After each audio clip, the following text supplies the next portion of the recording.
everyone. Welcome to another DTF segment of Movie Review Monday. My name is Frankie. And my name is Herb. Today we're going to be talking about a movie that's part of a, 20-year franchise so far? Yeah, it's been a long time. Yeah. It's been a real long time. Saw X. X as in number 10. Mm-hmm. There's 9 other films of this movie. Have you seen the entire collection by any chance? I've not seen the entire collection. I've seen, I believe, more than half of it. But, I was younger back then, probably more afraid of these things. Uh-huh. Now that I'm a grown man. That's right. Right? Put on your pants. Yeah. I've come to be able to watch these movies more easily. Yeah. Now that we're aware that this is not real. Yeah. But I agree. I actually did not see the entire, movies until I think like maybe the last 2 years. Karina and I binge watched it one Halloween. We watched the entire film. And I really, really can say this is my favorite one. I can say this is possibly my favorite one mainly because this is my first time seeing a Saw movie in theaters. Yes. I've never seen any of them in theaters. Again, Saw 1, 2, and 3 came out when I was in elementary, middle school. My parents wasn't going to take me to go watch that movie. Yeah. But even when part 4, 5, 6, 7, 8 started coming out and I was able to go buy my own movie ticket, I was uninterested in it only because it felt like I really kind of get the point of this whole Saw thing, so they're trapped. Do you want to play a game, and all that stuff, so I didn't feel like I was watching anything different. I'm sorry. I'm sorry. I was just counting the math. You were actually like 6 years old when the first one came out. Yeah. Well, yeah. Wait, it came out what, 2004? Yeah. I wasn't 6. Huh? I wasn't 6. How old are you in 2004? 7. I was 8. 8? Yeah. Whew, my math is terrible, guys. I was 8 years. My math ain't there, guys. Yeah. I was 8. But how old are you? Like 12, 28? Old ass motherfucker. Oh man. I'll say this. I haven't watched the entire franchise, but I have seen. I did enjoy, but I absolutely love Saw X, man. It was so good, man. It was, oh my gosh, so good. It was really great. Yeah. For a horror film in today's generation, because right now, I feel like this is how people felt in the 90s let's say in the 90s, because 80s and early 90s, people were just nonstop with horror flicks. Fred, Nightmare on Elm Street was coming out left and right. Then Drag Me to Hell, Annabelle, all the Nun, exactly, the Omen. So we're this fatigue of horror. At least I am. I'm in this fatigue of horror movies, but movies that really made me feel scared again, like It's, that came out in 2017 or so, and it made me feel scared again in theaters. And even though I didn't feel scared watching this movie, this is another how can I say, like a different type of horror, in the sense of it's gory, it's nasty, it's blood and guts, and they don't make movies like that anymore. Well, they definitely do. They just don't make blockbuster movies like that anymore. I agree. They don't make blockbuster gory films, but a lot Saw has made a name for itself. It started off as an indie. It was an independent film. Yeah. Saw. You're right. Another independent film that did that was Paranormal Activity. That's right. I remember when Paranormal Activity came out. It was like huge, right? Yeah. And the actors came on some entertainment news station. And did you know they got paid like $600 for that movie? Yeah. And it became the biggest movie of that year. Yeah. Insane. Crazy. So Paranormal Activity started off as an independent thing, and it turned into what it turned into. Saw, same thing, right? If it started off as an independent thing, now this thing is being picked up by major movie studios. Yeah. Giving them the tools and the resources to really make it what it really make it what it's become. Honestly, what it's already become. Right? We're talking about the writing. We're talking about the realism. We're talking about answering plot holes or filling plot holes and stuff like that. So yeah, I'm very glad that Saw has become what it's become. I was there for the first one. Funny story. My oldest brother bought the Saw movie into the house, and my mother absolutely hated it. But everybody else in the house was in front of that TV. Like when it came out on DVD, my brother bought it, and everybody watched it except my mother. Yeah, because if you think about it, at least I can't really, I didn't watch every horror flick in the 80s and 90s, but at least with Saw was one of those movies where the villain wasn't the one doing the torture or anything like that. The dude cut off his own leg. Yeah. Nobody did it for him. He cut off his own leg. So that was some gory shit that they saw. So yeah, it was just one of those things. It was like a torture type of horror thing. Uh-huh. And Saw really made a name for itself. They found that formula. They did.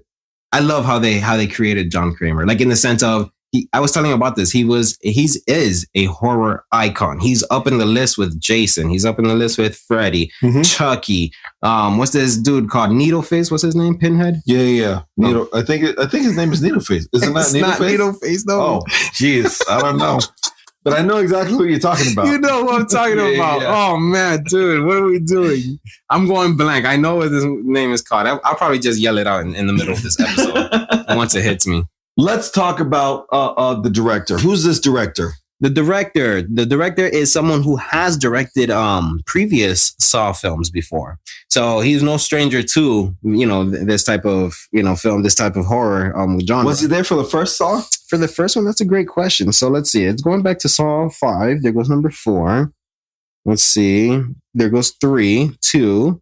And whoa, check this out. He was actually an editor for Saw 1, 2, 3, 4, 5. Wait, let me see something. Oh my God, I'm in his editor page. That's why. Oh my God, I'm so okay. You know what? I am so sorry. Let's go to his director page.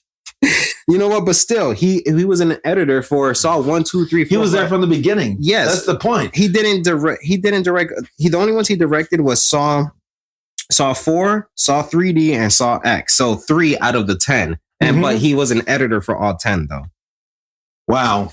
But to be there for the beginning, right? Yeah. That just shows the commitment that the team has to keeping the team together, right? Stuff like that. They didn't change anything about, like I said, they have their own formula. They didn't change nothing. That's why I said at some point I already knew what was happening, but people likes this psychological torture type of movie. So they're very impressive. One thing that I really wanted to give a good credit to this whole Saw franchise is I love their marketing. I love their posters. If you look back to it, Saw 1, I'm pretty sure they didn't do this on purposely, but it was the famous leg, the legs, image, yes. It's just there. Part 2 is the 2 fingers, part 3, you see 3, teeth hanging. And I just like how they put the numbers in the poster image. You get what I'm saying? Yeah. Like they do really good marketing with that. Like, look at this Saw X picture. The dude has those sucking, if you watch the film, those tubes sucked his eyes out. Yeesh. And I just like how it looks like it's an X. Yeah. They did great with that. It's the little things that matter. Marketing is all over the place with this thing, man. They do a great job. It's the little things for me, bro. So that's that. Now the writer as well has always been, let's not get too much into it, but the writer, previous, writers. Same writer for all the movies? I wouldn't say all of them, but they have done some previous Saw movies. So, that's what's really to say about that. I want to talk about Tobin Bell, yes. John Kramer. Oh yeah. John Kramer. Like I said, he's a horror icon. He's one of those people that would forever have those expensive meet and greets at those horror cons, those meet and greets because, bro, he's just John Kramer, Yeah. But that's what else is there to say? He's John Kramer. Like, really? So one thing I will say, when I was looking up Tobin Bell's credits, he actually played the voice of Savitar. Right. And if anybody watched the Flash TV series, Savitar was one of the main villains for the entire series. And he was the voice. Right. And that tells you right there, like how iconic he has become over the years, that you can cast him as a voice. Like for a villain, that his voice is chilling. Yeah, it is. His voice like puts fear in people. that you can hire him to do the voice, just the voice of some bad guy. Yeah. So he did, I believe he did chilling voice. Yeah. He did 14 or 20 episodes of which one with the Flash. He did 14 episodes of the Flash. I forget which season it was, but he did 14 episodes of the Flash. I have not watched that. Good show, man. Good show. I've heard it's better than the movies. 1000%. I know you hate the movie. I know you hate the film. But yeah, so Tobin Bell, he not much credit. Well, I'm not gonna say not much credits. I mean specifically in the sense of main character type of thing, because he has a lot. This man works. A lot of credits. Even before the Saw franchise, he worked. He said, I want to be an actor. And he worked. He took out these minor roles. You see a lot of one episode for a lot of different shows. So good for him. I'm glad that he's finally where he, I guess, wants to be. Or let's say, yeah, the main star. He didn't do Saw until 2004, but he's been in the industry since 1979. This man works. All right, he works. 20 plus years, and then finally he got the role of a lifetime. Yeah. And I'm pretty sure he didn't even notice at the time. Maybe not. Probably not. He was just more like, okay, sure. I guess I'm playing this little weird guy, and in this tricycle, right? But so let's get into the film a little bit now. Let's talk about the synopsis. All right. John Kramer is back. The most chilling installment of the Saw franchise yet explores the untold chapter of Jigsaw's most personal game, set between the events of Saw 1 and Saw 2.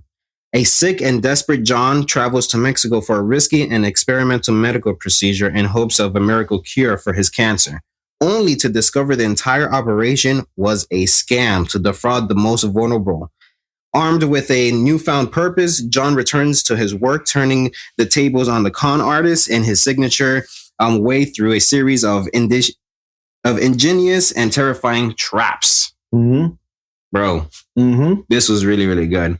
So what I like what you said in the synopsis is that they set this movie between the first two films. Mm-hmm. Right. Seen Saw 1 and Saw 2. So technically it's a prequel. Right, technically. But man, when I saw what was going on with him in this, I said, these niggas are gonna get it. Oh my goodness. Bro, y'all don't know who y'all messing with. Yo, man, let me tell you something. So they said it in the synopsis. He's sick, right? He was dying of some type of cancer. And he runs into a guy who's doing well, who he was part of his cancer group. Exactly. Cancer talk therapy groups and whatnot. And he runs into this guy and says, you look amazing. Well, I feel amazing. I am amazing. How did you do this? He gives him the phone number to this organization that does this surgery out of the country and whatnot. John Kramer goes, takes part of this surgery, and on the way to the doctor's office, he's abducted. I thought, when I was watching this movie, I thought that the abductors were going to get it, because I'm like, oh my gosh, they're stopping this man from healing himself. These guys are going to die. Oh, okay. But the abductors were a part of the doctor's group, right? Oh, the doctor. Dude. That was a twist for me. Yeah. When he gets to the doctor's office, he explains that, man, that was some kind of welcome. And she explains that she's been on the run from the local authorities, from governments all around the world, because she's claiming to heal these people of some sort of illness. And, it's illegal and everything. Yeah, exactly. So she has to be in secret for all her operations. Man, the movie goes in right after that. They do this surgery.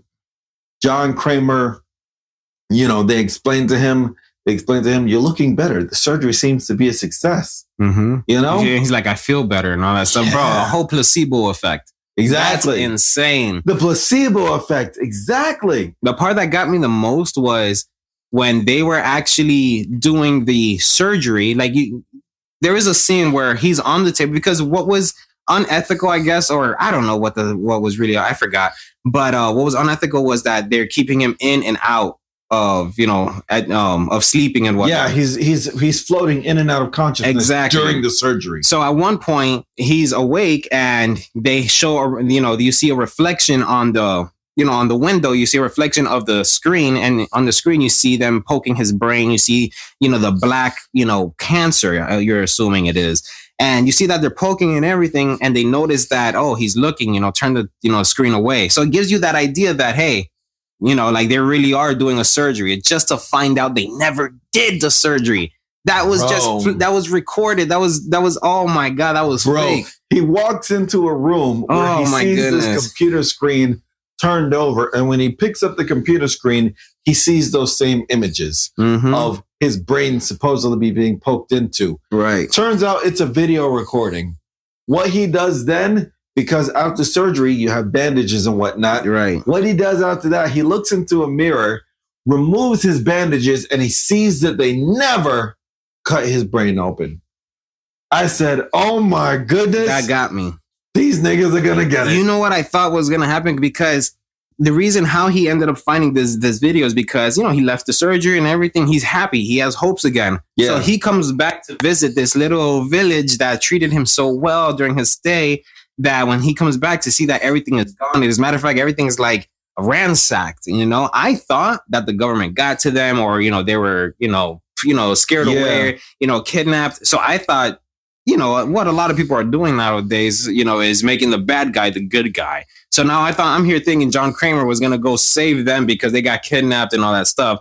But then so I was like, oh man, you're thinking, oh, they messed up. I'm here thinking, yo, they messed up too. They took the people that cured him and all that stuff, only to find out they were the ones scamming him this entire time. It looked ransacked because they had to pack up what they got and go. Yeah. Oh my goodness. When John Kramer found this out, I felt so bad for the rest of the cast. Yeah. Like imagine being a part of this movie and rewatching your leg being cut off by yourself. Yeah. Imagine watching this movie as an actor in this film, what you look like decapitated. I couldn't do it. Yeah, right. This movie was so intense. My favorite part of this movie is how John Kramer describes himself. Right? During an interview with the doctor, she asks him, what is your occupation? He says, I'm retired, but I am an engineer. I'm currently retired. She says, what do you do with your free time now? I help people make better decisions in their life. Oh, yeah. I said, well, he does that. That's true. He absolutely does that. That's true. Because that's the whole thing of the whole Saw franchise. He himself does not kill people. He is not a murderer. He gives the people a choice. It's exactly the most he do is kidnap, but he is not a murderer. Technically. Exactly. He gives them the choice. You can let yourself die, or you can save yourself. Yeah, that's a crazy ass game, bro. Oh my gosh, like that was a question that came in my head while watching this movie. Mm-hmm. Can you call John Kramer a serial killer? Oh yeah, can you? I don't think so. Right. Because he gives everybody the opportunity to get out of these machines. Right, yeah. But, if they don't do it or they take too long, then the machines get to them. But, well. Herb, you sound really excited about this movie. What do you rate it? For a horror genre movie to come out, a blockbuster hit, to come out in today's generation and era, I'm going to give this an 8.5. 8.5. Yes. Again, well, I didn't mention this earlier. However, one thing as to the reason why I'm giving this a high number, 8.5, is because not only is it a good, scary flick, but when it comes to blood and guts and gory and chopping your own leg off and just seeing stuff that's not supposed to be, like twisting your fingers back or pulling out your own fingernails, that's insane. That cringes me. It makes my body, cringe and everything. So movies like that does get me. Mm-hmm. So when I was watching it, this got me. Oh, dude. Not that I was turning my head, but I kept squinting my eyes like, oh, I kept lifting up my legs. I was like, whoa. So I'm giving this an 8.5. Man, let me tell you something. As far as what this movie was supposed to deliver to the audience, it's a gory film and the gore was there. It had a very solid storyline. The characters are relevant because, John Kramer made this franchise. Mm-hmm. This franchise, like you said, was an independent thing, has become what it's become. So as long as they keep the same people in there, right? Don't try to change it up. I understand that Spiral was an absolutely horrible movie, right? So keep it at the original stuff, you know? Cast is relevant, story is solid, right? And if you know that you're walking into a gory film, and they deliver the gore, right? You went and you got what you expected. Yeah. I'm going to give this movie a 10 out of 10. Really? Yeah. Okay. Solid story, relevant cast. If you know it's supposed to be gory and it delivers the gore, it, like you said, it was making you cringe. You knew that going in. Yeah. So it did what it was supposed to do. What it was supposed to do, right? 10 out of 10. 10 out of 10? This movie was so good. You know what? And when you put it like that, I'll give it the extra 0.5. Let's get it a 9. Herb says 9. This movie was so good, man. Herb says 9. Frankie says 10. Go watch that thing. Yes. And honestly, if you want to give it a try, if you really want to, if you liked this one, watch it from the beginning. I know this came out in 2004, so you may look back and be like, oh, the quality or the acting, it's okay. Trust me, this is a film. It gets better. It gets better. Yeah, it truly does get better. And again, this is the formula that they created. Every movie, every scene is different from the last. Torture, the gore, and everything they deliver. So there it is. Saw X. Saw X, man. Such a good movie. Guys, go watch it. Form your own opinions. Tell us what you think about it. You can reach out to us on any of our social media to talk to us about it at Discuss the Film for all of them. All right? Frank, Herb, you got anything else? I don't think I have anything else. No. All right, then. Guys, my name is Frankie. And my name is Herb. We'll talk to you again soon.